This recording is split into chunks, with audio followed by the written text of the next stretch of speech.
تصوف کے بارے میں آپ کی رائے سے اگر کوئی اختلاف رکھتا ہے تو اسے کن چیزوں سے بچنا چاہیے، اور یہ ہے کہ شریعت کی حدود میں رہ کر تصوف کو کہاں تک فالو کیا جا سکتا ہے؟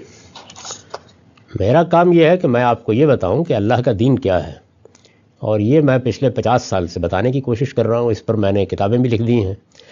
میری کتاب میزان ہے، اس میں پورے دین کو میں نے جیسے کہ وہ ہے بیان کر دیا ہے. پھر اس کا خلاصہ الاسلام کے نام سے کر دیا ہے، جس کو ایک عام آدمی بھی پڑھ سکتا ہے. ان چیزوں کو پڑھا بھی رہا ہوں. تو آپ اللہ کے دین کو سمجھیے. اگر آپ مجھ پر اعتماد رکھتے ہیں تو مجھ سے بھی سمجھ سکتے ہیں، دوسرے اہل علم سے بھی. اس دین پر جیسے کہ وہ ہے عمل کریں. اس کو کوئی شخص بھی اگر قرآن اور سنت سے ہٹ کر بیان کرتا ہے تو وہ میں ہوں، کوئی اور ہو، بڑے سے بڑا امام ہو، اس سے اپنے آپ کو دور رکھیں. یعنی جب بھی کوئی بات آپ کے سامنے آئے، اگر معلوم ہو کہ وہ اللہ کی کتاب سے ماورا ہے یا اللہ کے پیغمبر کی سنت سے ماورا ہے تو اس سے بچیں.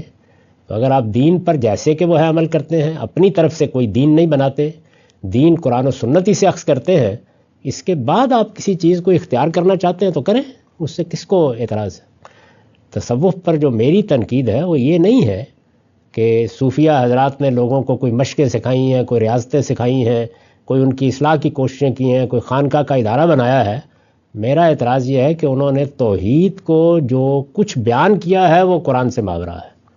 قیامت کا جو تصور دیا ہے وہ قرآن سے مختلف ہے.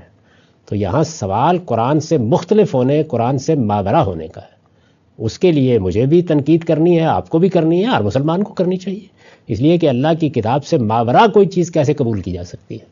تو دین نام ہے محمد الرسول اللہ کی دی ہوئی ہدایت کا، بس دین وہی ہے. تو اگر کوئی دین کو اس سے ہٹ کے دین بنا کے پیش کرتا ہے تو یہ ایک بدعت ہے جس سے ہر آدمی کو بچنا چاہیے.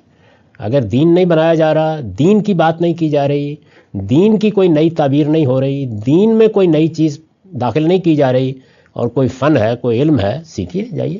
اس کو اعتراض ہے. اس میں کچھ پریکٹسز ایسی ہوتی ہیں جس میں دین تو نہیں ہوتا، مگر یہ کہ وہ دینی پریکٹسز ہی جس کے اندر کچھ اذکار وغیرہ کہے جا رہے ہوتے ہیں پریکٹسز میں. بس جہاں دین زیر بحث آئے گا وہاں ہم یہ پوچھیں گے کہ یہ بات محمد الرسول اللہ کی ہدایت کے مطابق ہے تو سر آنکھوں پر، نہیں ہے تو پھر نہیں قبول کی جائے.